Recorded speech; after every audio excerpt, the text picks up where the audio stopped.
Boa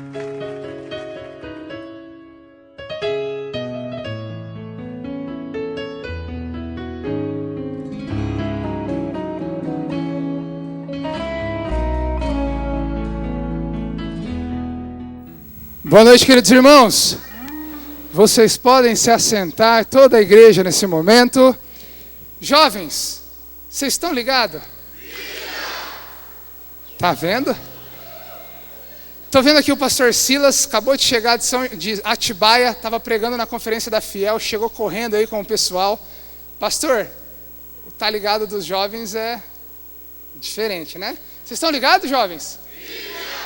Tá vendo? Sem a Bíblia, nós não somos nada.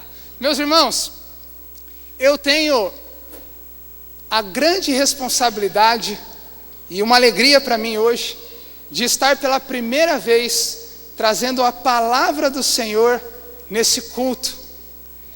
Eu quero dizer para vocês desde já que essa igreja nunca foi tão grande.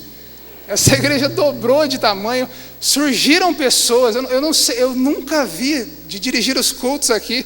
Hoje a igreja está enorme. E mais, o pastor Silas chegou de viagem. Nunca orei tanto para o pastor Silas ficar longe daqui.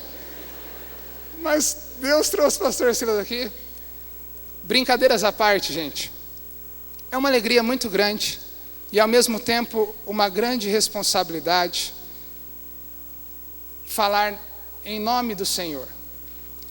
O pastor Renato, ele tem 25 anos e pouco viveu da vida.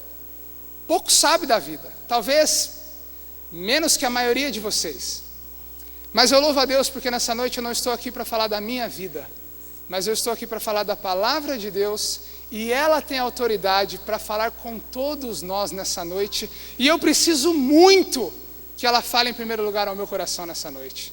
Por isso, eu quero convidar você a levantar a sua Bíblia para o alto, aí onde você está. Fique em pé comigo. Fique em pé, por favor, um exercício. Desculpe, você que já se sentou, já está aí bem. Levante sua Bíblia para o alto. E repita comigo. Salmo 119, 18. Senhor, abra os meus olhos para que eu veja as maravilhas da tua lei. Senhor, nosso Deus e nosso Pai, aqui está a tua palavra, Senhor. Aqui está a tua palavra que é viva, que é eficaz, que há tantos anos ela prevalece. Nós estamos diante dela nesse momento, Senhor. E nós clamamos a Ti que o Senhor fale aos nossos corações. Que não seja o homem, mas que seja o Teu Espírito no meio de nós, ministrando aos nossos corações. Essa é a oração da Tua igreja, Senhor. Em nome de Jesus. Amém. Abram suas Bíblias comigo no livro de Ageu. Livro de Ageu, capítulo 1, do verso 1, nós temos aí no slide, do verso 1 ao verso 15. Para quem nunca ouviu falar em Ageu, Ageu fica no Antigo Testamento. Você abre no primeiro livro do Novo Testamento, Mateus, e volta 2 livros, Malaquias e Zacarias. Você vai se deparar com Ageu. Abram as suas Bíblias comigo em Ageu, capítulo 1, do verso 1 ao verso 15. Ageu, livro um pouco difícil de achar, né? Ageu, capítulo 1, do verso 1 ao verso 15. Quem achou, diga amém. Quem não achou, diga socorro. Não acharam ainda? Então, quem falou socorro, socorre a pessoa aí do lado, meu irmão. Ajuda, salva, a pessoa está lutando com a Bíblia. Ageu, capítulo 1. Pessoal do socorro, amém? Acharam, amém. Amém. Segura sua Bíblia aí comigo, nós leremos daqui a pouco. Quero convidar você a entrar numa ilustração aqui comigo. Imagine nessa noite que você acabou de adquirir um sítio, uma fazenda, uma propriedade. Você ganhou de presente esse sítio ou você comprou esse sítio. Um sítio num lugar muito distante, um lugar muito longe, muito bonito, um lugar com uma vista maravilhosa. E você resolve fazer desse sítio um lugar para você passear, um lugar para você passar tempo com a sua família, passar férias, descansar. Então, nesse sítio, você contrata um caseiro, que também tem a habilidade de pedreiro. E você ordena ali que ele construa uma bela casa para você morar. Você ordena ali que ele more ali, que ele administre esse terreno. E você diz o seguinte: olha só, eu mandarei para você um salário e todo o dinheiro necessário. Você fará isso para que ele construa tudo. Alguns meses depois, você volta e lá está o caseiro todo animado. Ele vem até você contar que já construiu o alicerce da sua bela casa e que começou a construir tudo que você pediu. E você ali, olhando o alicerce da sua casa, você percebe que o caseiro também acabou construindo uma casa para ele, uma pequena casinha para que ele more com sua família. Você satisfeito, feliz porque a obra tem andado, você volta para sua casa. Passa alguns meses, você retorna ao seu sítio, você sempre mandando dinheiro para ele resolver, para você levar a sua família ali para passear. E você chegando lá no seu sítio, depois de alguns meses, você encontra o alicerce. E você encontra também o alicerce. E o alicerce apenas. Você chama o pedreiro e questiona: por favor, o que está acontecendo aqui? Há meses eu não venho aqui e o alicerce ainda está aqui. Ele diz: olha, desculpa meu senhor, mas tem chovido muito. Meu filho está doente e logo eu farei tudo. E ao sair, você percebe um pequeno jardinzinho na casa do caseiro. Passa um tempo, você volta e de novo a mesma situação. Ei, cadê o meu progresso? E ele diz: olha, o material está caro, estamos numa situação difícil. Você diz: tudo bem. E você repara que ali na casa do caseiro, agora tem uma antena parabólica. E olha só, parece que eu consigo ver daqui, tem um quartinho ali no fundo, emendando com o resto da casa. Vez após vez, você vem ao seu sítio e você percebe a sua obra parada e a casa do caseiro mais bonita. Nossa, olha só, agora eu vejo um Camaro amarelo na garagem do caseiro. Impressionante. Caseiro investindo. Imagine comigo, 15 anos e a situação na mesma. O que você faria, meu irmão? Talvez você diria: Renato, eu ia me mudar para a casa do caseiro, ia morar junto com a família dele, ia passar meu tempo lá agora. Ou talvez você de prontidão diria: Renato, eu vou mandar ele embora. Como assim ele faz isso? Ou então você fala: eu vou parar de mandar dinheiro, eu vou tentar resolver a situação. 15 anos, parece um pouco de exagero, não é mesmo? Mas essa história ela é verídica.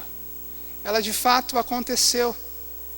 Não diz respeito exatamente a um sítio ou uma casa, porque o dono ali é Deus e o construtor é o povo de Israel. Contexto de Ageu é o povo de Israel, o povo escolhido de Deus, que tinha sido preso, levado ao cativeiro babilônico, para um país muito distante. E eles ficaram nesse país por 70 anos, longe da sua terra, Jerusalém. Eles estavam nesse lugar por disciplina de Deus. Deus havia dado uma disciplina a eles. Deus havia permitido que eles passassem por aquele tempo por causa da sua desobediência. A sua cidade, Jerusalém, a cidade do povo de Israel, havia sido destruída. E o templo do Senhor também foi destruído. O templo do Senhor, diferente do templo do Senhor hoje, que somos nós mesmos, como diz 1 Coríntios capítulo 6, o templo do Senhor naquela época, ele era um lugar de adoração a Deus, onde a presença de Deus ali era manifesta. E após 70 anos preso, eles voltam do cativeiro babilônico. Deus toca no coração do rei do Império Persa e ordena que eles fossem soltos e voltassem para Jerusalém, liderados por Zorobabel, está aí um nome bonito para você colocar no seu filho, e por Josué. E então, eles voltam com vários israelitas para sua terra, com o objetivo de reconstruir o templo do Senhor que havia sido destruído. Gente, Deus fez tudo certinho. Aquele rei ele era ímpio. E quando ele ordenou que o pessoal voltasse, ele mandou todo o dinheiro, tudo que eles precisavam, todos os recursos, devolveu o ouro, as taças de prata. Chegando lá, o povo estava empolgado. Eles começaram a reconstruir o templo, fizeram os alicerces. Mas com o tempo, os povos vizinhos foram se incomodando e oprimindo aquele povo. E aquele povo deixou a obra de lado. Aquele povo desanimou e começou a olhar para a sua própria casa. O trabalho ficou parado por 15 anos. E foi então que Deus enviou o profeta Ageu para falar com o seu povo, o povo de Israel. E eu convido você a ler comigo Ageu, capítulo 1, a princípio, do versículo 1 ao versículo 4. Ageu, capítulo 1, do versículo 1 ao versículo 4. No primeiro dia do 6º mês, do 2º ano do reinado de Dario, a palavra do Senhor veio por meio do profeta Ageu ao governador de Judá, Zorobabel, filho de Sealtiel, e ao sumo sacerdote Josué, filho de Jeozadak, dizendo: assim diz o Senhor dos exércitos, esse povo afirma, ainda não chegou o tempo de reconstruir a casa do Senhor? Por isso, a palavra do Senhor veio novamente por meio do profeta Ageu. Acaso é tempo de vocês morarem em casas de fino acabamento, enquanto a minha casa continua destruída? E Deus quer ensinar para esse povo, e eu creio que quer nos ensinar essa noite, uma primeira lição que nós temos aí na tela. Deus quer ensinar que Ele deve ser a prioridade em nossas vidas. Repita comigo: Deus deve ser a prioridade em nossas vidas. Meus irmãos, olhando toda aquela situação, a reconstrução do templo abandonada e as casas dos israelitas crescendo cada vez mais, Deus chama a atenção dos líderes e consequentemente de todo o povo e diz: povo, ainda não deu tempo? Ainda não chegou a hora de vocês reconstruírem o meu templo? Deus ainda não tem sido prioridade em suas vidas? Vocês ainda, povo de Israel, têm uma lista de afazeres maior do que aquelas que eu ordeno que vocês façam? Meus irmãos, Deus havia trazido aquele povo de longe, a fim, como eu disse, de restabelecer o seu templo, onde ali ele seria glorificado, onde ali o Senhor seria adorado. Deus operou milagres para libertar o povo daquele cativeiro, mas eles se desanimaram. E eles começaram a olhar para suas próprias casas, para suas próprias vidas. Eles pensavam: Senhor, a tua obra está ali, mas eu preciso de um lugar para morar. Não, peraí, Senhor, eu tenho coisas para fazer. Eu vou investir, mas eu preciso estar morando bem. Eu preciso investir, mas eu preciso estar um pouco confortável aqui, Senhor. Eu preciso deixar minha fazenda um pouco maior, preciso estar bem alimentado. Desculpa após desculpa. E o povo de Israel caiu num ciclo vicioso. Eles ficaram confortáveis. Eles não tinham mais tempo e nem espaço para as coisas de Deus. Eles estavam preocupados com as suas casas, com as suas contas bancárias, que o Senhor, a obra do Senhor foi ficando de lado. Meus irmãos, esse primeiro ponto ele relata uma verdade na nossa sociedade. Na nossa sociedade, no mundo em que vivemos, Deus tem sido esquecido. O mundo em que vivemos hoje, Deus tem sido deixado de lado. O mundo, a nossa sociedade hoje virou as costas para Deus. Hoje é cada vez mais comum nós vermos homens exaltando outros homens, exaltando coisas, exaltando dinheiro, exaltando sucesso, exaltando a fama, o seu bem-estar, desvalorizando aquilo que é a fé. A fé hoje para o nosso mundo, como eu tive a oportunidade de recentemente assistir um filme chamado As Aventuras de Pi, a fé hoje para o nosso mundo é algo bonito, legal, é algo que te ajuda a encarar a realidade. Por isso não importa a sua fé, importa que você entenda a vida de forma fantasiosa.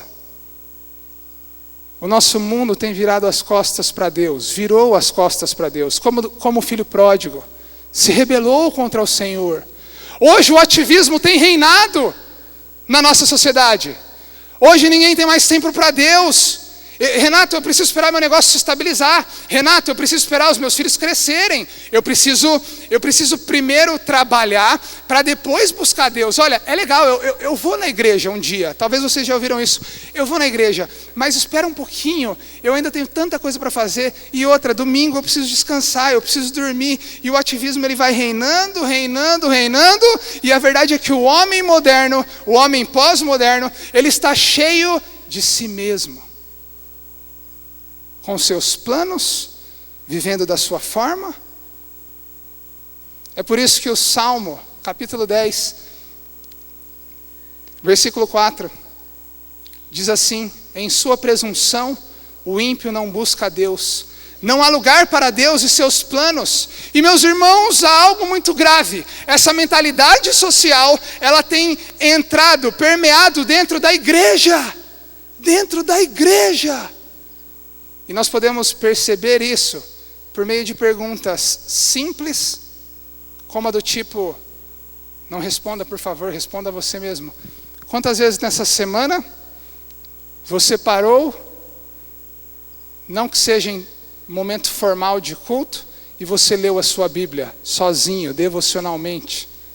Quantas vezes nessa semana você parou, ainda que por alguns minutos, e orou ao Senhor? No meio do seu trabalho, lá na sua casa. Quanto você, professor de EBD, líder da igreja, antes de trazer uma mensagem como esta, talvez, antes de ministrar aos seus alunos, antes de liderar pessoas, quanto você orou pela aula que você daria? Quanto você se humilhou na presença de Deus, orando, pedindo: Senhor, fale apesar de mim. A verdade é que nós trabalhamos muito. Nós queremos o sucesso dos nossos filhos. Por isso nós trabalhamos. Nós queremos ver o nosso filho bem. Então nós trabalhamos e pagamos a escola deles. Nós trabalhamos então e damos comida a eles. Nós trabalhamos e colocamos o sustento em casa. O papel de homem é colocar o sustento em casa. Então nós trabalhamos. As mulheres também começam a ajudar nisso. E nós queremos cobrar os nossos filhos, eu não tenho filho, mas os nossos filhos, representando todos nós aqui, os nossos filhos a estar bem com Deus. E a pergunta é: quanto tempo da sua semana, você que trabalhou muito para o seu filho, você que investiu muito financeiramente no seu filho, quanto tempo da sua semana você parou e disse: filho, vem cá, papai quer orar com você. Filho, vem cá, antes de você dormir, a mamãe quer fazer uma oração com você. Filho, vamos buscar ao Senhor. Filho, você tem orado aí onde você está? Quanto tempo você, pai, tem passado pastoreando a vida do seu filho? Prioridades invertidas em nossas vidas. Prioridades invertidas. A questão aqui, meu irmão, não é largar tudo. Ah, Renato, então agora eu vou ter que largar tudo, vou largar o meu trabalho e agora eu vou viver da oração. A questão aqui não é essa, mas a questão é sim ter aquele momento diário em que você para e ainda que por alguns instantes você relembra aquela que é a razão da sua existência. Você relembra o porquê você vive e o para que você vive. É enquanto você está na rotina do seu trabalho, você para ali por um instante e diz: Senhor, eu preciso do Senhor. Me ajuda a trabalhar para a sua glória. Me ajuda a viver para a sua glória. Senhor, olha, antes de eu chegar no período da tarde no meu trabalho, eu preciso gastar um tempo com o Senhor. Eu preciso buscar a tua palavra. Senhor, me oriente. Quero evocar aqui um conceito século 17, 18, um conceito puritano, conceito latim chamado coram Deo. Uma vida diante da face de Deus. Um movimento onde eles decidiram, onde eles entenderam que a nossa vida é uma vida voltada para o Senhor, independente do que estamos fazendo. Se aquilo é considerado algo eclesiástico, igreja, ou algo da nossa sociedade, ou o seu trabalho. É uma vida voltada para Deus a todo momento, a todo instante, quer eu esteja em casa lidando com a minha esposa, quer eu esteja em casa lidando com os meus filhos, quer eu esteja no trabalho ou não. É por isso que corandeu, é por isso que quando nós estamos andando aqui nas ruas, que nós não podemos virar à esquerda, nós nos lembramos que servimos a um Deus e que a sua lei é prioridade nas nossas vidas, e eu faço aquilo que é certo, porque assim eu posso adorar o meu Senhor. Meus irmãos, eu falo aqui de alguns minutos na sua vida, que você priorizará o seu tempo com Deus, e isso te ajudará a focar o seu dia a dia. Isso te ajudará a responder à sua esposa, a responder ao seu patrão. Hoje em dia, está na moda o cristão ateu. O que seria o cristão ateu? É aquele que crê em Deus, mas vive como se ele não existisse. É o cristão que vem às igrejas, domingo após domingo, ele está aqui na igreja, mas a segunda, a terça, a quarta, a quinta, a sexta, o sábado, ele se esquece do Senhor. Ele não busca Deus, ele não ora, ele não lê Bíblia, ele não busca Deus no seu namoro jovem, ele não busca Deus nas suas atitudes, e ele simplesmente vive como se Deus não existisse. E ele chega na igreja no domingo à noite, e agora ele quer adorar ao Senhor. Me lembro sempre de uma frase que diz que o nosso culto, ele começa na segunda-feira de manhã, e ele acaba no domingo à noite. Na outra segunda nós recomeçamos um novo culto. É uma vida voltada para o Senhor. Meus irmãos, Deus deve ser sempre buscado em todo o tempo. Você diz, Renato, eu tenho projetos para mim, sonhos para mim. Esse negócio de Deus é legal, mas deixa para depois. Depois eu me envolvo. E a verdade é que passa tempo, passam anos, 15 anos. E você está aqui talvez hoje dizendo, eu vou me comprometer com Deus. E até hoje, 15 anos, a obra de Deus na sua vida e aquela que Ele quer operar por meio de sua vida não tem sido priorizada. Meus irmãos, esse texto ele não nos ensina que nós não devemos sonhar, que nós não devemos planejar, que nós não devemos trabalhar. Muito pelo contrário, a Bíblia ensina que devemos trabalhar. Mas esse texto ensina que nós devemos fazer tudo voltados para a obra de Deus em nós. O povo de Israel havia perdido o seu foco. Não viviam mais para aquilo que foram chamados. Viviam para os seus próprios interesses. Meu irmão, o maior plano de Deus envolve hoje, nos dias de hoje, levantar o seu templo. Quando eu me refiro a templo hoje no Novo Testamento, no tempo que nós vivemos, o templo do Senhor é a sua igreja. A sua igreja são pecadores, falhos, fracos, que precisam de um relacionamento com Cristo para que haja vida. O Senhor está reconstruindo o seu templo. O Senhor está reconstruindo a sua igreja. E a sua igreja somos nós. Por isso, nós devemos nos voltar para Deus. Nós devemos nos lembrar que uma vida bem-sucedida, muito mais que bens materiais, muito mais que sucesso, é uma vida voltada para o Senhor. É uma vida que obedece a essa palavra, é uma vida que ama essa palavra, é uma vida que entende que eu não sou nada sem essa palavra, por isso eu devo ser louco para esse mundo, amando essa palavra. É uma vida onde Deus é prioridade no meu relacionamento com Ele, seus mandamentos são prioridades, sua vontade é prioridade, o seu reino está em primeiro lugar.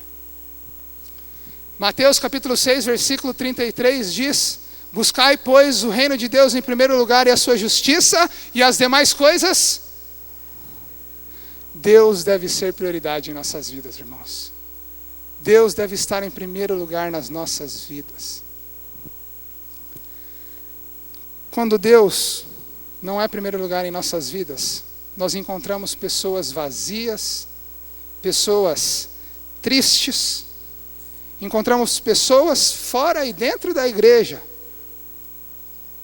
que estão com a sua vida perdida, que estão frustrados, não satisfeitos, mesmo tendo talvez um relacionamento com o Senhor. Talvez você esteja aqui nessa noite e você já orou tanto pelo namoro atual, pelo namoro que você está vivendo. Você achou que isso ia resolver a sua carência, que isso ia resolver o seu problema, que isso ia matar a sua sede. Mas a verdade é que isso não supriu. Você continua querendo mais, você continua infeliz.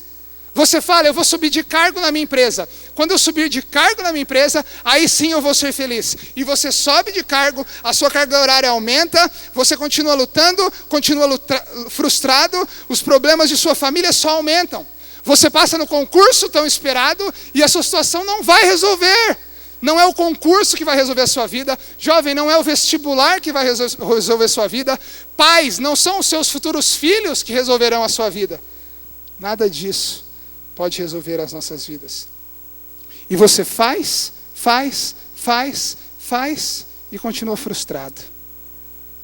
Essas prioridades, elas não têm resolvido a sua vida. Sabe por que nós buscamos e sempre estamos frustrados? Segunda lição do nosso texto de hoje. Pode passar o slide. Porque quando Deus não é prioridade, frustração não é novidade. Vocês estão ligados? Amém. No mundo nada se cria, né? Tudo se copia, já disseram isso, né? Quando Deus não é prioridade, frustração não é novidade. Repita comigo, quando Deus não é prioridade, frustração não é novidade. Vamos continuar lendo Ageu capítulo 1, dos 5 ao 11. Ageu capítulo 1, dos 5 ao 11. Agora, assim diz o Senhor dos Exércitos: vejam, ó povo de Israel, aonde os seus caminhos os levaram. Vocês têm plantado muito e colhido pouco. Vocês comem, mas não se fartam. Vocês bebem, mas não se satisfazem. Vestem-se, mas não se aquecem. Aquele que recebe salário, recebe-o para colocá-lo numa bolsa furada. Assim diz o Senhor dos Exércitos: vejam aonde os seus caminhos os levaram. Subam o monte para trazer madeira. Construam o templo para que eu me alegre e nele seja glorificado, diz o Senhor. Vocês esperavam muito, mas eis que veio pouco. E o que vocês trouxeram para casa eu dissipei com um sopro. E por que eu fiz? Pergunta o Senhor dos Exércitos. Por causa do meu templo, que ainda está destruído, enquanto cada um de vocês se ocupa com sua própria casa. Por isso, por causa de vocês, o céu reteve o orvalho, e a terra deixou de dar o seu fruto. Nos campos e nos montes, provoquei uma seca, que atingiu o trigo, o vinho, o azeite e tudo mais que a terra produz. E também os homens e o gado. O trabalho das mãos de vocês foi prejudicado. Meus irmãos, o povo de Israel foi frustrado pelo próprio Senhor. O Senhor mandou a seca, o Senhor mandou aquela crise. Ei, povo, as suas prioridades estão invertidas. Irmãos, quando nós colocamos coisas, pessoas acima de Deus em nossas vidas, frustração não é novidade. Nós seremos sempre frustrados. Por isso que a Bíblia hoje chama se voltar para Deus. As frustrações que temos são permitidas por Deus, porque nós colocamos coisas e pessoas acima dele. Existe uma doutrina filosófica chamada hedonismo. O hedonismo, ele afirma ser o prazer, o bem mais supremo da vida humana. É o homem vivendo tão somente pela busca do prazer. O importante é ser feliz. Não importa qual religião você segue, não importa o que você faz da sua vida, o importante é você estar bem. Se você é espírita, se você é católico, se você é cristão, o importante é você se dar bem na vida, o importante é estar feliz, realizado com o seu eu interior. Não importa se Deus te manda amar, se Deus te manda não divorciar, o importante é você se preocupar com você. Peraí, mas e a minha felicidade? Peraí, mas e a minha alegria? Nós vivemos num mundo hedonista, num mundo em que não se importa com Deus, mas se importa com o seu próprio prazer. E isso, infelizmente, às vezes ele entra também dentro da igreja. E se esse culto não é conforme o meu agrado, não gosto. Se não cantou a música que eu gosto, da forma que eu gosto, onde já se viu cantar aquela música naquele culto? Se as coisas não acontecem do jeito que eu quero, esse pastor Silas, vou falar, viu? Aquele Zeca e aquele menininho que está começando agora, eu não aguento esse povo. Aquele menininho lá fica falando. Fica quieto, menino, você não viveu nada da vida. O meu prazer tem sido a minha prioridade. E a verdade é que buscamos em Deus o nosso prazer. Importa que Deus me abençoe. E eu acabo buscando as bênçãos de Deus e não o Deus da bênção. Enquanto o Senhor te abençoa, enquanto Ele te dá uma namorada, enquanto Ele te dá um carro, você está aqui na igreja. Na igreja é bênção, igreja é legal demais, igreja é um trem doido. Mas quando as coisas andam mal, eu escuto muito isso lidando com jovens e adolescentes. Renato, estou desanimado. Renato, sei lá, viu? Deus não responde minha oração. E nós buscamos a Deus por aquilo que Ele pode nos oferecer e não por aquilo que Ele é. E a verdade é que muitas vezes, meus irmãos, nós nos achegamos a Deus usando muletas. Coisas que estão acima de Deus em nossa vida. Nós queremos o agir de Deus em nossa vida, mas nós estamos apoiando em muletas. Nós estamos apoiando no nosso sucesso. Isso é prioridade para mim. Nós estamos apoiando nos filhos, talvez. Não, os filhos são prioridade para mim. E você chega na igreja usando muletas, se apoiando em muletas. Você tem um namoro que não é com uma pessoa crente, e você quer as bênçãos de Deus. Você quer ser bênção, e você se apoia nisso. E você tem aquilo, e você tem o sexo, e você tem o status. Você tem os seus bens. E enquanto usamos essas muletas, nós somos incapazes de fazer e permitir a obra do Senhor em nossas vidas. As nossas mãos estão ocupadas, porque nós estamos mancando. Nós não conseguimos andar. Isso manca. Isso divide lugar no meu coração com Deus.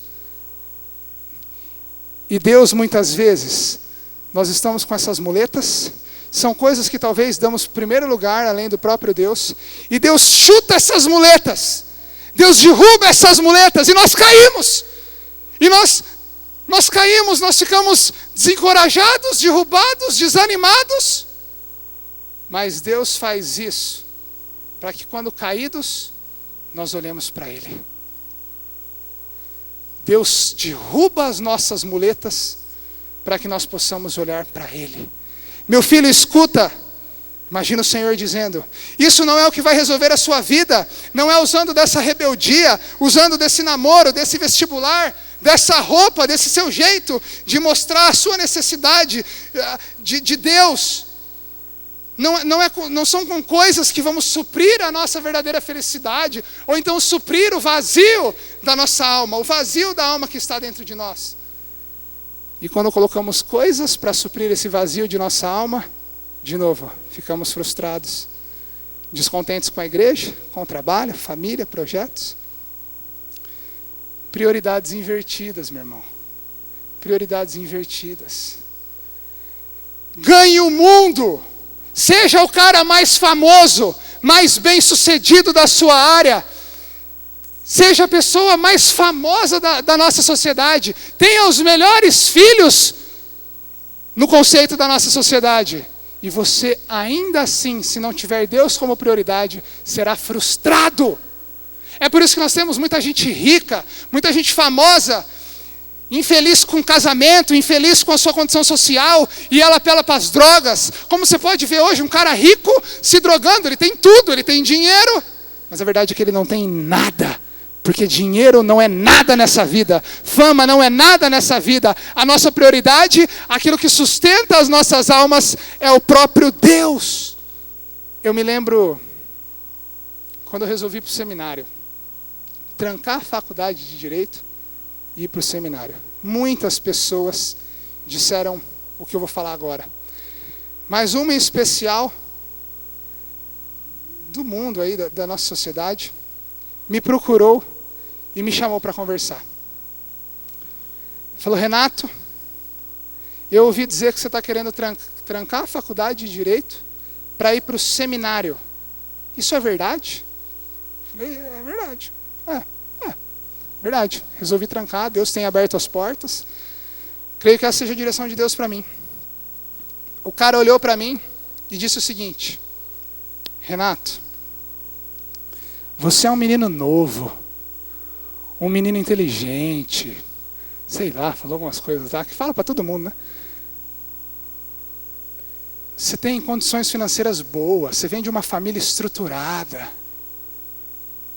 Seu avô é dono da faculdade de Direito. Você vai largar tudo e ir para o seminário? Olha o futuro que você tem. Eu olhei para ele, bem no fundo do olho dele, e disse: quem disse que para mim isso é prioridade? Quem disse que para mim ser bem-sucedido, ser famoso aos olhos desse mundo, é alegria, é o que eu quero, é sucesso? Para mim, Senhor, o sucesso é uma vida voltada para Deus.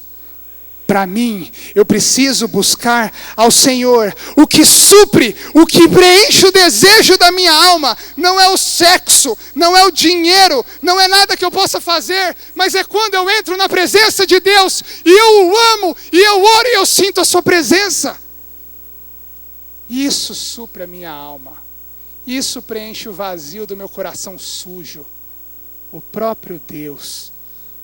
Eu não estou nem aí com a faculdade de Direito, eu não estou nem aí com o que eu vou fazer, eu quero buscar a Deus. Novamente, eu não estou dizendo que todo mundo agora vai largar e vai ir para o seminário. Mas priorize a obra de Deus em sua vida, pois senão você será frustrado. Você será condenado. Meus irmãos, quando Deus não é prioridade, frustração não é novidade. Mas há esperança para você que está talvez aqui nessa noite, com Deus em sua vida em segundo lugar. Eu quero dizer, meu irmão, que há esperança para a sua vida.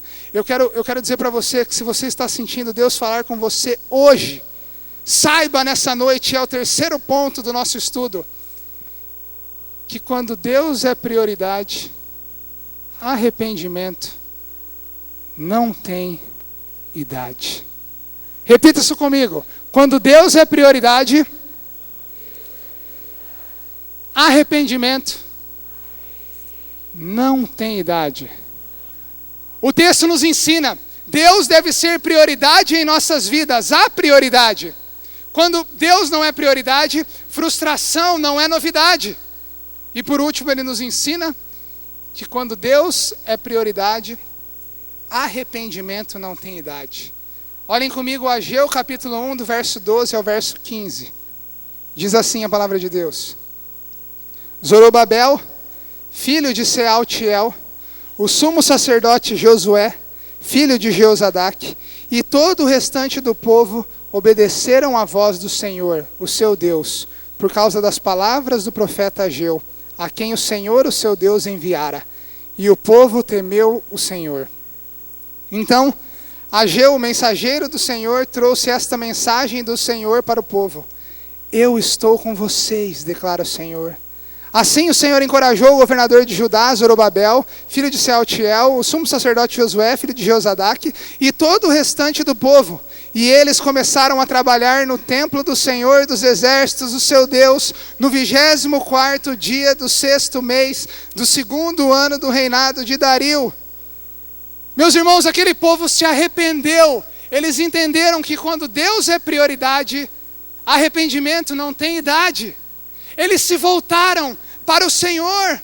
Eles reconheceram que as suas prioridades estavam invertidas e que eles deveriam voltar a sua vida para o próprio Deus. Havia ali pessoas mais velhas dentro daquele povo de Israel, que talvez viram os sinais e maravilhas de Deus antes deles passarem pelo cativeiro babilônico. Lembrando que eles ficaram 70 anos no cativeiro babilônico. Tinham pessoas ali de 90 anos que viveram com Deus, passaram aquele tempo de disciplina e estavam de volta. E tinham invertido as suas prioridades. Talvez eles tinham visto o templo do Senhor na sua antiga forma. Aquele templo belíssimo de Salomão, com as paredes de ouro. E eles deixaram com que a sua prioridade fosse invertida. Talvez você esteja aqui nessa noite, meu irmão, há tanto tempo, servindo ao Senhor, se dedicando, já operou dos milagres do Senhor na sua vida. Talvez você já seja um salvo, alguém que entendeu o Evangelho nessa noite e aceitou a Jesus como seu Salvador. Mas você hoje percebe que a sua vida não tem sido uma vida que prioriza o nosso tempo com Deus, o seu tempo com Deus, o seu relacionamento com Deus.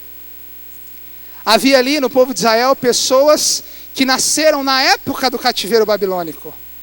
E portanto já nasceram sofrendo, com uma vida desiludida, com uma vida desanimada. Talvez você esteja aqui nessa noite e você na sua vida sempre sofreu. Você só sofreu. E você hoje tem percebido que a sua prioridade de vida ainda assim tem sido invertida. E talvez você coloque culpa no contexto em que você vive. Havia ali no povo de Israel jovens começando as suas vidas e já estavam com prioridades invertidas, já estavam focando em outras coisas que não o próprio Deus. Havia ali bebezinhos, nascendo, que nem passaram pelo cativeiro babilônico, e já estavam num contexto onde os seus pais tinham prioridades invertidas, e logo a sua vida seria uma vida com prioridade invertida. Talvez há aqui bebês que estão nascendo dentro de um contexto familiar, em que vem a igreja, mas que de fato Deus não tem sido a prioridade desse lar. E as prioridades já estão invertidas. Aquele povo estava fraco com Deus. Aquele povo estava vazio, sem Deus. Mas ali, meus irmãos, a Bíblia relata que houve o temor do Senhor, que houve um reajuste de foco em suas vidas. Ali nós vemos em Esdras, capítulo 3, capítulo 6, que os anciãos eles se voltaram para Deus. Os decepcionados se voltaram para Deus. Os jovens se voltaram para Deus. Aqueles bebês agora, eles seriam criados em um contexto onde Deus seria prioridade. Todos confessaram os seus pecados. Houve um grande avivamento na palavra ali. Os seus pecados foram perdoados e todo o povo se voltou para Deus.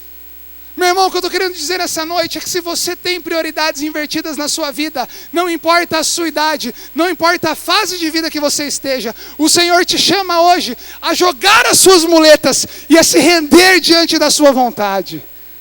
O Senhor te chama hoje a se voltar para Jesus.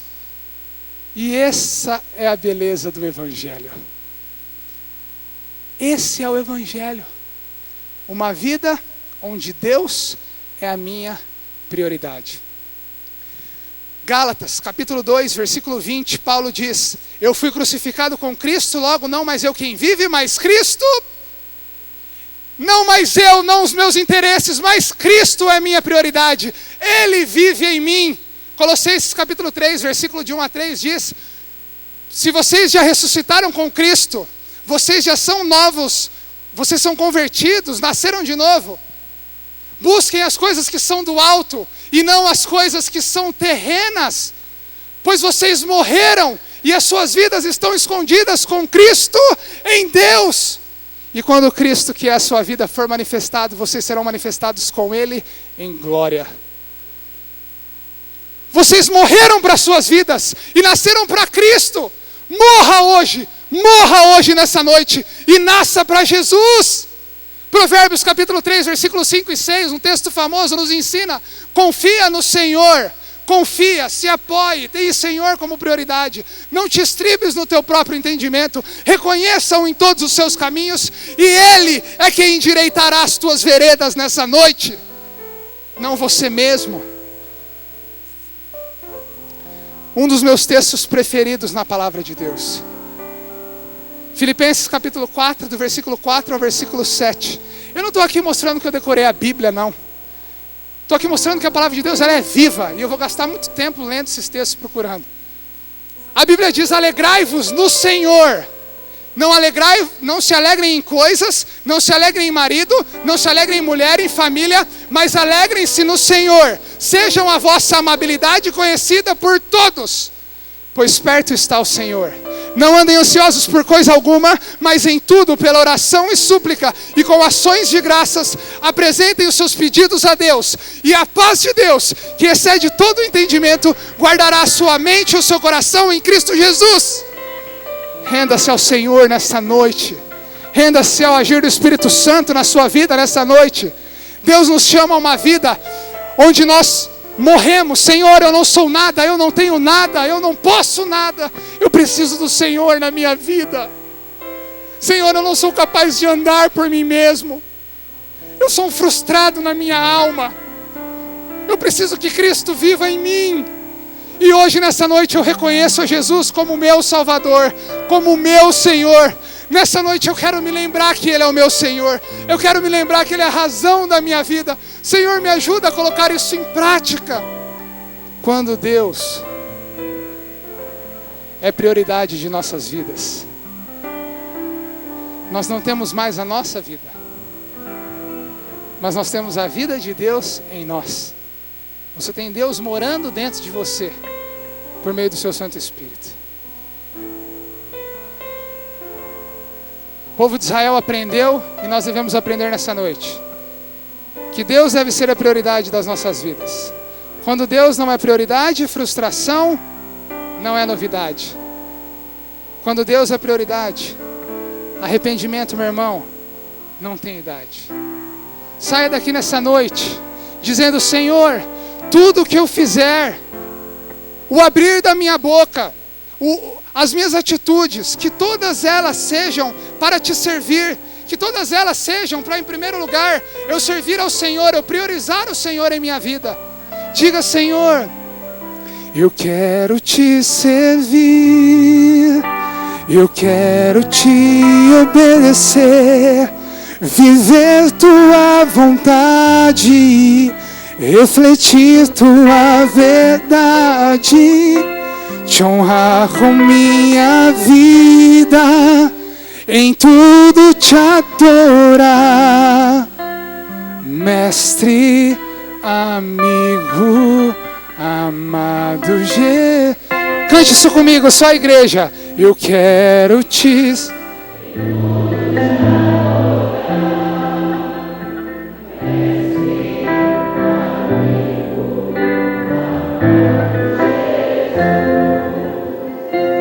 Se essa é a sua oração nessa noite, eu quero convidar comigo você a baixar a sua cabeça e nós vamos orar ao Senhor. Ore ao Senhor, coloque o seu coração diante dEle.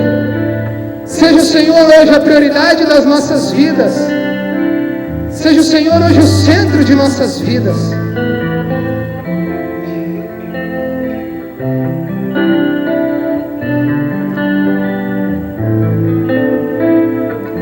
Nosso querido Deus, nosso amado Pai, nós nos voltamos para o Senhor em oração nesse momento, ó Deus, clamando em nome de Jesus pelas nossas vidas, clamando em nome de Jesus, Senhor, pela direção das nossas vidas, pela direção das nossas famílias, pela direção do nosso futuro, do nosso presente. Senhor, nessa noite nós nos prostramos diante do Senhor, nós reconhecemos a nossa falha, nós reconhecemos o nosso pecado diante de Ti, e nós pedimos, Senhor, seja a prioridade em nós, seja o primeiro lugar, nos ajude a Te servir, Nos ajude a glorificar o Teu nome. Nos ajude a apontar as pessoas para o Senhor. Nos ajude, Deus, a apontar os nossos filhos, as nossas famílias. Ajude-nos, Deus, a apontar a nossa vida para o centro da Tua vontade. Eu quero clamar por cada irmão meu que aqui está, Senhor, que talvez esteja precisando de um chacoalhão na sua vida hoje, e priorizar a sua vida com o Senhor. Senhor, levanta jovens aqui hoje, adultos, mulheres, que sejam crianças, para viver uma vida que te adora em espírito e em verdade, para viver uma vida voltada para o Senhor e a sua obra. Senhor, nós nos rendemos a Ti como a Tua igreja. Nós nos rendemos a Ti em adoração, pois só o Senhor é o remédio para as nossas almas. Nós oramos em nome de Jesus. Amém.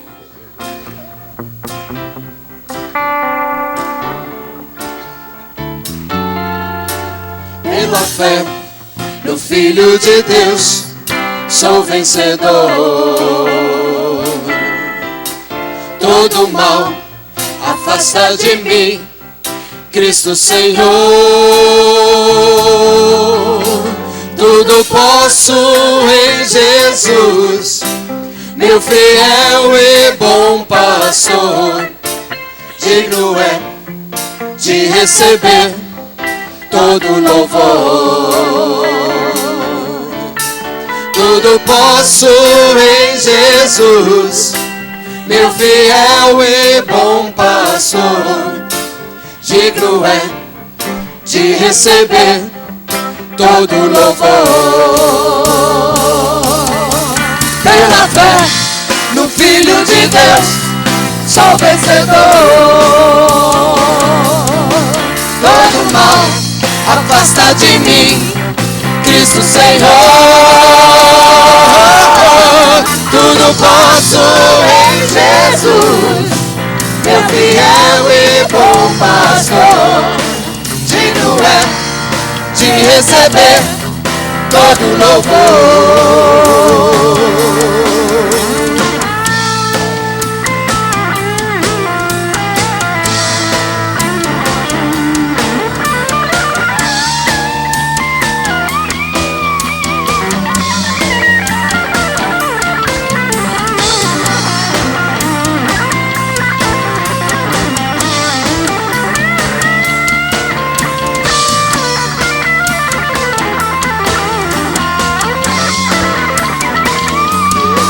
Pela fé no Filho de Deus, sou vencedor.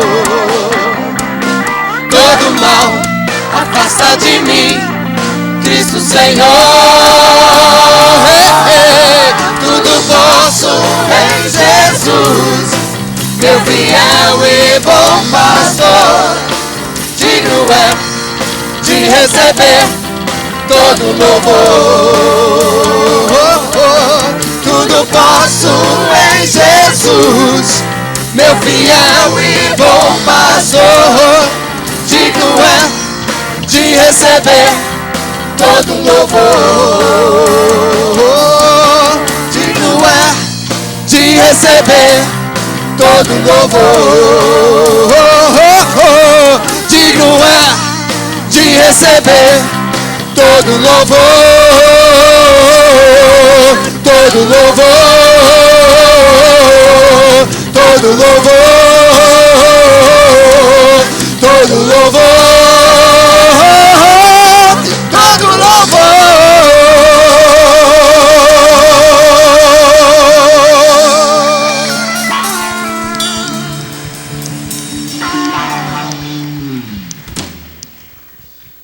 Senhor nosso Deus, que a sua graça nos acompanhe, que o Senhor conduza nossas vidas, que nesta semana o Senhor seja de fato a prioridade em nossas vidas, que possamos colocar o Teu reino em primeiro lugar, que possamos Te servir, ajudando uma pessoa, amando, pregando o Evangelho, sendo bênção na Tua igreja, sendo bênção em nossas famílias, e que o amor de Deus Pai esteja conosco, que Cristo Jesus esteja sobre sua igreja, e que o Espírito Santo nos acompanhe em nome de Cristo, amém. A todos vocês, uma boa semana.